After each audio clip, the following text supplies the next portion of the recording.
Hello and welcome back to EFD, guys, where today we're looking at 5 superstars whose best days might be behind them. At least they had a best day. I wonder what that feels like.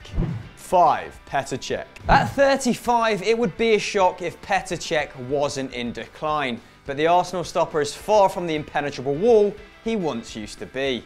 Since moving from West London to North, Cech has conceded more than a goal a game, with 77 allowed in 75 Premier League appearances. However, the Czech Republic international can't be blamed entirely, having swapped protection from defensive greats like John Terry and Ricardo Carvalho for the rather less impressive Mathieu Debuchy and Callum Chambers. Cech has managed a surprising number of clean sheets for the Gunners though, 0.43 a match, but that still represents a big downgrade on his form with the Blues, where he kept an astonishing 166 clean sheets in 333 games. In some ways, the stopper still looks very good. He makes a huge 2.6 saves per goal, a better rate than in his last 3 seasons with Chelsea, but that's probably because he had plenty of efforts to save. Arsenal allowed 4.4 shots on target per game in 2016-17, worse than the league average of 4.3. Cech's greatest career performance probably came in the 2012 Champions League final, when he saved an Iron Robben penalty in extra time before stopping another 2 spot kicks in the shootout. But since he arrived at the Emirates, that skill has deserted him, as he's faced 8 Premier League penalties and all 8 have ended up in the back of the net.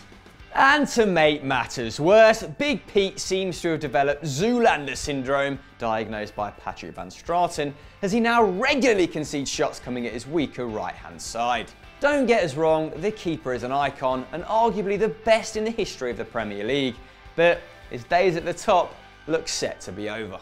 4. Franck Ribery. Franck Ribery is nearing the end of an illustrious career. With 22 club trophies, he has 7 more than Dennis Bergkamp ever managed, and 1 more title will see him equal Mehmet Scholl, Oliver Kahn and Bastian Schweinsteiger's record of 8 Bundesliga medals.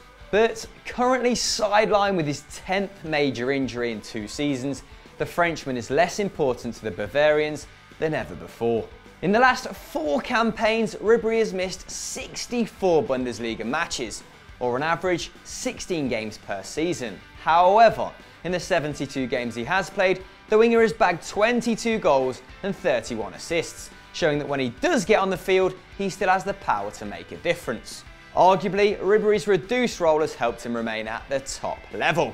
The 34-year-old is creating just as much as he used to, with 3.5 goal-scoring chances a game, the same as he laid on during the 2013 treble year. However, even the best can't resist the passage of time, and the former Marseille man is seeing a reduction in other key abilities. Where previously he would get off 2 shots from inside the box every single game, he's now closer to 1, and his dribbles have plummeted from a Neymar-like 7 in 2014 to under 3 in 2017. The sad news of a lateral ligament tear in September 2017 has sparked talk of retirement, but Franck may well want to stick around in hope of a final trophy. Who knows, he could even decide the title down the stretch, but the end is finally in sight. 3. Juanfran. Immortal in the eyes of Atletico fans after 2014's miraculous title, Juanfran is unfortunately showing signs of slowing down at the age of 32. His extraordinary consistency has seen him win over 20 caps for his country, and he's set to pass over 300 appearances for the Rojiblancos in 2018. But fullback is now a young man's position. Back in 2013-14, Juanfran missed just 3 league games, and he won possession for Simeone's side a whopping 3.6 times per 90 when he was there. Nowadays, he's dropped to 2.8, and he's nowhere near as reliable in the air either, with a hugely impressive 58% aerial win percentage, free falling to around 38. That's below Barcelona's tiny Jordi Alba. Still strong on the ball, the Real Madrid Academy graduate passes forward about 58% of the time, but creates relatively few chances with under 1 a match. Juanfran has undeniably never been an attacking powerhouse, but it's possible with the return of Diego Costa that it could trigger an improvement, with a target for Juanfran's crossing ability. Inevitably, aging slows everyone down, apart from our social guru Adam Templeman, who can actually walk faster than he can run. And the defender is no exception. He now gives away more than a foul a game, around 1.5 times his rate 3 years ago, and he's playing less and less with just 23 league appearances in 2016-17. With Felipe Luis at 32, Diego Godin at 31, and Miranda long gone, the core of Diego Simeone's legendary defence is soon to be a distant memory. But Jimenez, Hernandez and Savic mean that Atletico's future remains promising, even if Juanfran will not be a part of it. 2. Alexis Sanchez. Primed to leave Arsenal on a free in 2018, Alexis Sanchez will be looking for a huge contract to set him up for life after the game. But even European giants should be wary of committing too much in wages for the Chilean. He may well be world class right now, but Sanchez turns 29 in December 2017, and his high energy style could suddenly see age take its toll. Like Wayne Rooney, Sanchez broke into senior football at a young age at Cobreloa in the north of Chile, for those who wanted to know, and he's now played over 650 games for club and country. By comparison, Zlatan Ibrahimovic, the rare player to have stayed top class well into his 30s, has played just 477 times by the time he was 28. That's the equivalent of having played 4 full seasons fewer. Sanchez is still scoring and insisting at an insane rate.